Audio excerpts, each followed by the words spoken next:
Последние новости из Туркменистана. Читайте нас в Телеграме и не забудьте подписаться. В Ашхабаде разгорелся трудовой конфликт, который показал, как в Туркменистане ломают людей, мешающих экономить на безопасности. Два опытных машиниста энергетического предприятия отказались мириться с нарушениями и попытками урезать зарплаты. В итоге их уволили, причем по статье, приравнивающей их действия к созданию угрозы аварии. Один из них – Олег Ухаткин. Он проработал в Туркменэнергоремонте с 2013 года, управлял котельной без нареканий и больничных, обучал новичков. Но разряды ему не повышали, иначе пришлось бы платить больше. Котлы в его котельной работали круглосуточно, без остановок. Зимой добавлялись водогрейные установки и бойлеры. Они грели воду для душевых, но все чаще обслуживали еще и сауну, куда начальство водило друзей и чиновников. Руководство экономило на всем. Требовали, чтобы машинисты дежурили по одному, хотя это нарушало технику безопасности. Если что-то происходило в подвальном помещении, сигнал котла можно было не услышать, а старое оборудование ломалось регулярно. После смерти, прямо на рабочем месте, сотрудницы экономиста ситуация ухудшилась. Из зарплат стали удерживать деньги, даже на оплату медкомиссий. Показатели вредности занизили, из-за чего урезали доплаты за шум, жару и вибрацию. При этом премии начальству выписывали исправно, а машинистам говорили: вы же ничего не производите. Но главный удар пришелся по графику. В 2022 году работникам сообщили: приказ Минтруда сокращает рабочее время в 12-часовой смене на 1 час перерыва. На бумаге – час на обед, а на деле – схема, делавшая безопасную работу невозможной. Котлы пришлось бы глушить за час до обеда и запускать снова после него. Это теряло часы работы и создавало риски. Директор отказался от часового перерыва, но предложил по 30 минут каждые 4 часа. Проблема в том, что смены уже часто проходили в одиночку. Уйдет человек на перерыв, котел без присмотра. В итоге машинисты продолжили работать как раньше, отдыхали урывками, но зарплату стали считать по укороченной смене. Люди жаловались в прокуратуру и Минтруда, но реакции не было. Когда жалобы дошли до компетентных органов, там предпочли не решать проблему, а просто договориться с руководством. Директор, устав платить за проверки, решил убрать главных жалобщиков, для чего была придумана провокация.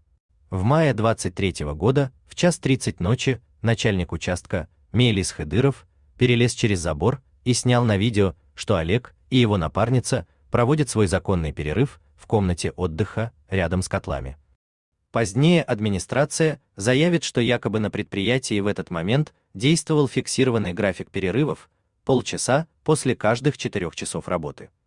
Другими словами, при начале смены в 20:00 перерыв приходился на время от полуночи до половины первого, и значит в 1:35 машинисты не должны были заходить в комнату отдыха. Таким образом, начальство преподнесло этот факт как длительное отсутствие на рабочем месте и угрозу аварии. Через 2 дня случилось увольнение обоих по статье о нарушении техники безопасности, якобы создавшем реальную угрозу. Даже положенные по закону 3 дня на предупреждение не дали. Олег и его коллега пошли в прокуратуру. Там проверки трудовых нарушений не проводили. Вместо этого предложили компромисс в виде новых должностей – разнорабочего и уборщицы. Те отказались. Затем предложили вернуть их на работу машинистами, но оставить запись об увольнении по опасной статье, что означало, провокацию можно будет повторить в любой момент. Люди снова отказались. В суде картина была постановочной. Свидетели – те, кто никогда не работал в ночные смены, а настоящих коллег не допустили под угрозой увольнения. Доказательства защиты судья проигнорировал. Журналы смен, графики, которые показывали, что фиксированных перерывов просто не было. Как и ожидалось, решение в пользу предприятия. Дальше начался бюрократический лабиринт. Олег обжаловал все, от районного суда до Верховного. Писал в Министерство труда, Министерство юстиции, прокуратуру, омбудсмену, депутатам, даже президенту. В ответ – стандартные отписки. Иногда чиновники просто цитировали закон и предлагали обратиться в компетентные органы. Даже омбудсмен, признав, что права нарушены, отказалась предпринимать что-либо. Мол, жалоб много, а я одна. При этом Олег не писал шаблонные заявления. Каждое его обращение было с конкретными фактами нарушений. Но система была настроена не помогать, а избавляться от неудобных заявителей.